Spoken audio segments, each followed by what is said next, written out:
तो इस फिल्म की शुरुआत में हम बीच के किनारे बैठे एक प्रेग्नेंट लड़की को देखते हैं। इस लड़की का नाम था रिबेका, जो इस टाइम अपनी सोचों में अपने हस्बैंड से बात कर रही थी। वो उससे कहती है कि तुम मुझसे बात करो या ना करो, लेकिन मैं तुमसे हमेशा बात करूंगी। मैं जानती हूँ कि तुम मुझसे दूर चले गए हो, लेकिन इसका मतलब ये नहीं कि मैंने तुमसे प्यार करना छोड़ दिया है। साफ मतलब था कि रेबिका का हस्बैंड मर चुका था। वो सोच में उससे कहती है, तुमने मुझे ये जो आखिरी तोहफा दिया है ये मेरे लिए बहुत स्पेशल है। ये कहते ही सीन्स यहाँ से कट हो जाता है और हमें साहिल पर यानी बीच पे एक छोटी बच्ची को दिखाया जाता है। ये बच्ची असल में रेबिका ही थी, यानी स्टोरी पास्ट में जा चुकी थी। इस टाइम रेबिका जब बीच पे खेल रही थी तो उसके पास से एक बच्चा गुजरा। ये दोनों एक दूसरे को देखकर मुस्कुराए और इन दोनों को ही एक दूसरे से अट्रैक्शन फील हुई। अगले दिन दोबारा वो बच्चा रेबेका को बीच पर देखकर उससे बात करने के लिए आता है। उसे अपना नाम टॉमी बताता है और उससे दोस्ती भी कर लेता है। उस दिन के बाद से ये दोनों एक साथ ज्यादा से ज्यादा वक्त गुजारना शुरू कर देते हैं, क्योंकि दोनों को ही एक साथ बहुत ज्यादा मजा आता था। एक दिन इन दोनों को खेलते हुए अपने घर के पास एक स्नेल मिला, जिसे ये लोग उठाकर अपने घर ले आए। इसे देखते हुए दोनों बहुत खुश हो रहे थे। टॉमी ने कहा, कल को जाकर हम इसे बीच पर वापस छोड़ आएंगे, पर रेबेका ने बताया कि कल वो उसके साथ नहीं आ सकती, क्योंकि कल वो वापस जापान जा रही है। ये बात सुनकर टॉमी बहुत ज्यादा उदास हो गया, क्योंकि शायद अब उनकी दोस्ती यही खत्म हो गई थी। रेबेका अपने घर चली गई और वो उसी के बारे में सोचता रहा। उसने रेबेका को कॉल करके कहा, कल तुम मेरा पोर्ट पे वेट करना, मैं तुम्हारे लिए कुछ लेकर आऊंगा। अगले दिन दिखाया जाता है कि रेबेका ने जाने से पहले टॉमी का बहुत देर इंतजार किया, लेकिन टॉमी उससे मिलने नहीं आया और आखिर रेबेका बगैर मिले ही उससे अपने सफर के लिए निकल गई। जिसके बाद फिर 12 साल गुजर गए। रेबेका और टॉमी दोबारा नहीं मिले। रेबेका पूरे 12 साल बाद दोबारा इस टाउन में वापस आई, सिर्फ टॉमी से मिलने के लिए। लेकिन जब वो टॉमी के घर गई तो उसे पता चला कि टॉमी यहाँ से जा चुका था। टॉमी की मॉम तो उसको पहचान भी नहीं रही थी। तब उसने टॉमी की मॉम को अपने ग्रैंडपा के बारे में बताते हुए उसे अपने बारे में याद करवाया। तब जाकर उसे टॉमी की मॉम से टॉमी का एड्रेस मिला। एक्साइटेड होकर वो जब टॉमी के घर गई तो अब उसका दिल बुरी तरह टूट चुका था, क्योंकि टॉमी के घर पे कोई और लड़की थी। लड़की को देख के उसे इतना बुरा इसलिए लग रहा था क्योंकि वो 12 साल के इंतजार के बाद टॉमी से मिलने आ रही थी। उसे लगता था कि जैसे उसने टॉमी का इंतजार किया है, ऐसे ही टॉमी ने भी उसका इंतजार किया होगा। लेकिन ये सब देखकर अब उसका दिल टूट चुका था। खैर, दिखाया जाता है कि टॉमी रेबेका को देखते ही पहचान गया कि वो बचपन वाली रेबेका है। हालांकि 12 सालों में ये दोनों एक बार भी नहीं मिले थे। ये दोनों एक दूसरे से बातें करने लगे और बातें करते करते इतना खो गए कि इन्हें पता ही नहीं चला कि इस टाइम इनके पास टॉमी की दोस्त भी बैठी हुई थी, जो इनको इस तरह बातें करता देखकर गुस्सा होकर वहां से चली गई और टॉमी ने उसे रोका भी नहीं। जिसका मतलब हमें पता चल जाता है कि टॉमी आज भी सबसे ज्यादा रेबेका को ही पसंद करता है।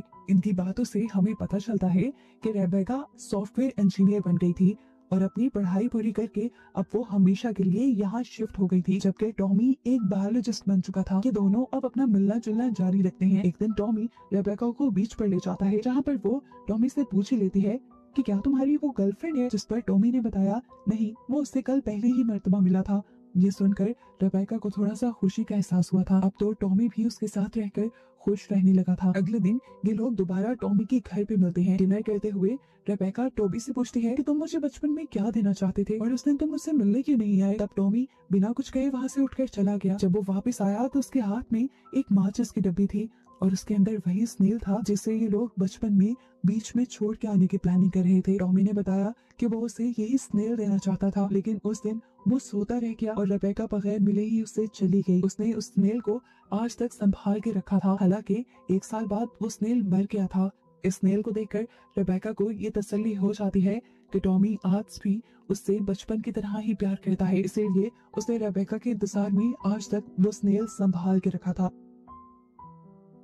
ये एहसास होते ही रेबेका की खुशी तो डबल हो गई थी। यहाँ अब ये दोनों अपने बारे में बातें करना शुरू कर देते हैं। टॉमी रेबेका को बताता है कि वो बायोलॉजिस्ट होने के साथ साथ एनवायरनमेंट के लिए भी काम कर रहा है। वो जानवर जो एक्सटिंक्ट हो जाते हैं, यानी दुनिया से खत्म हो जाते हैं, उनके खत्म होने से पहले ही वो उनके क्लोन्स बनाकर उनकी नस्ल को बढ़ाने की कोशिश करता है। उसने यहाँ पे अपना एक्सपेरिमेंट भी रेबेका को दिखाया, जिसमें उसने बहुत सारे कॉकरोचेस को क्लोन किया था। रेबेका टॉमी का काम देखकर अब उससे इम्प्रेस हो चुकी थी। टॉमी ने उसे बताया कि मेरे बनाए इस क्लोनिंग मेथड की मदद से किसी भी चीज का, यहाँ तक कि इंसान का भी क्लोन बनाया जा सकता है। ये बात सुनकर तो रेबेका को एक और मर्तबा शौक लगा था। यहाँ पर टॉमी भी रेबेका को अपने ग्रुप में शामिल होने का मशवरा देता है, जिसमें वो लोग मिलकर एनवायरनमेंट के लिए काम करते थे। रेबेका को भी उसका आइडिया बुरा नहीं लगा था, इसलिए ये दोनों अगले दिन एनवायरमेंटल एक्टिविस्ट के तौर पर रेबेका का नाम देने के लिए चले जाते हैं। रास्ते में ये लोग एक टाउन से होते जा रहे थे जिसके नज़ारे बहुत ज्यादा खूबसूरत थे। रेबेका ने टॉमी से कहा कि मैं कुछ देर यहाँ पर रुक कर एंजॉय करना चाहती हूँ। टॉमी ने भी कार यहाँ पर रोक दी। गाड़ी के रुकते ही रेबेका एक्साइटेड होकर गाड़ी से निकलकर आगे की तरफ भागने लगी। वो एंजॉय कर रही थी कि तभी उसे किसी के गाड़ी से टकराने की आवाज आ गई। पीछे मुड़कर उसने देखा कि टॉमी जो गाड़ी से निकलकर उसके पीछे ही आ रहा था, एक गाड़ी उसे आकर यहाँ हिट कर गई। हिट क्या कर गई समझो, कुचल गई, और टॉमी यहाँ उसकी आंखों के सामने मारा गया। इस हादसे ने रेबेका को पूरी तरह से तोड़ दिया था। टॉमी जिसका 12 साल उसने इंतजार किया था, जिसके साथ अब उसकी लाइफ बहुत ही ज्यादा अच्छी हो गई थी, वो इतनी जल्दी मर गया था। उसे लगने लगा था कि वो अपने आप को इस हादसे से कभी बाहर नहीं निकाल पाएगी, वो कभी मूव ऑन नहीं कर पाएगी। वो दिन ब दिन डिप्रेशन में जाती जा रही थी।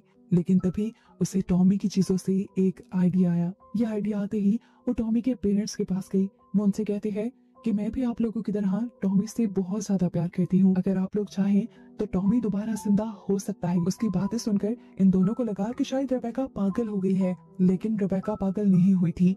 रेबेका असल में टॉमी का क्लोन बनाने की बात कर रही थी, जिसके लिए उसको टॉमी के मॉम डैड की लीगल परमिशन की जरूरत थी, और साथ ही साथ टॉमी के डेड बॉडी के कुछ टिश्यूज की भी जरूरत थी। उसे टॉमी की ग्रेव से टॉमी को बाहर निकलवाना था, और इसके लिए भी उसे टॉमी के पेरेंट्स की ही परमिशन चाहिए थी। टॉमी की मॉम मरने के बाद अपने बेटे को इतनी तकलीफ नहीं देना चाहती थी, इसलिए वो रेबेका को इनकार करके वहाँ से भेज देती हैं। लेकिन अगले दिन हम देखते हैं कि टॉमी के डैड ने आकर रेबेका को वो पेपर्स दे दिए थे जो रेबेका उनके घर लेकर गई थी। टॉमी के डैड ने उनको साइन कर दिया था ताकि रेबेका अपना काम कर सके। वो उससे कहते हैं तुम जो करना चाहो कर सकती हो, लेकिन अब हम लोग यहाँ से जा रहे हैं क्योंकि इस घर में हमें टॉमी बहुत ज्यादा याद आता है। रेबेका आज बहुत खुश थी।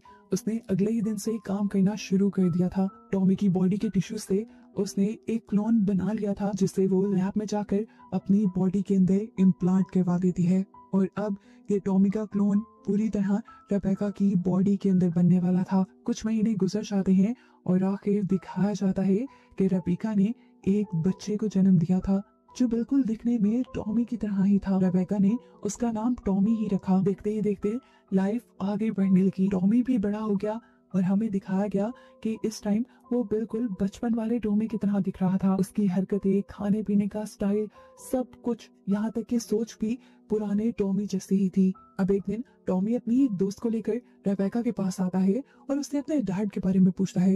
रेबेका थोड़ा घबरा जाती है और उसे बताती है कि तुम्हारे पैदा होने से पहले ही तुम्हारे डैड टॉमी एक एक्सीडेंट में मारे गए थे। खैर ये बात नॉर्मल लग रही थी, कोई भी बच्चा अपने डैड के बारे में पूछता ही है, लेकिन यहाँ पर मामला कुछ और था। असल में सोसाइटी में ये खबर फैलने लगी थी कि रेबेका का बेटा जो टॉमी है वो एक आम इंसान नहीं बल्कि एक क्लोन है, जिसकी वजह से लोग और बच्चे उससे दूर दूर रहने लगे थे।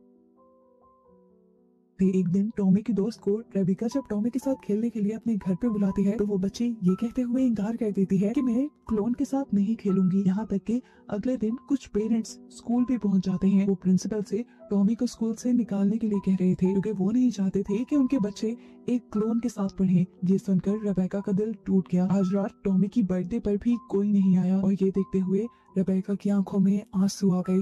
वो समझ गई थी कि अब वो वक्त आ गया है जब रेबेका को ये टाउन छोड़ना पड़ेगा, क्योंकि अगर उसने ये टाउन ना छोड़ा तो कोई भी टॉमी को उसके क्लोन होने की सच्चाई बता देगा। टॉमी को लेकर रेबेका अब एक सुनसान जगह पे चली जाती है जहाँ पे सिर्फ उन्हीं का घर था, किसी और का घर नहीं था। वहाँ पे उसने यहाँ अकेले ही टॉमी को बड़ा किया, पाला। इस जगह पर रेबेका टॉमी के साथ काफी खुश थी। सालों का वक्त गुजर गया और हमें दिखाया गया कि अब टॉमी बड़ा हो चुका है और हूबहू अपने डैड टॉमी की तरह ही दिख रहा है। आज वो अपनी एक फ्रेंड को अपने घर लेकर आया था, जिसे देखकर रेबेका जेलस होने लगी क्योंकि कभी भी उसने इस टॉमी को अपना बेटा नहीं समझा था। टॉमी ने यहाँ रेबेका से कहा कि कुछ दिन उसकी फ्रेंड उनके साथ उनके घर ही रहेगी। रेबेका टॉमी को मना नहीं करती। वो लड़की कुछ दिन इनके साथ रहना शुरू कर देती है, लेकिन वो देखती है कि इन दोनों के दरमियान में माँ और बेटे जैसा रिलेशन नहीं था। टॉमी रेबेका के कुछ एक्स्ट्रा ही करीब रहता था और ये चीज उस लड़की को बहुत ऑकवर्ड लगी, इसीलिए वो इन दोनों को छोड़कर चली गई। अगले दिन हम देखते हैं कि असल में टॉमी की मॉम रेबेका से मिलने के लिए आई थी। ये दोनों आपस में बातें ही कर रहे थे कि तभी अचानक उनके सामने टॉमी आ गया, यानी टॉमी का क्लोन, जिन्हें देखकर वो बिल्कुल ही सरप्राइज रह गई। उनकी हैरानी का अंदाजा यहाँ से लगाया जा सकता था कि वो इस क्लोन टॉमी को देखकर कुछ बोल नहीं पाई और चुपचाप यहाँ से चली गई। आखिर वो औरत कौन थी और इस तरह टॉमी को क्यों देख रही थी? वो ये सारे सवाल रेबेका से कहता है, लेकिन रेबेका भी उसकी किसी भी बात का जवाब नहीं देती। टॉमी को तो अब गुस्सा आने लगा था।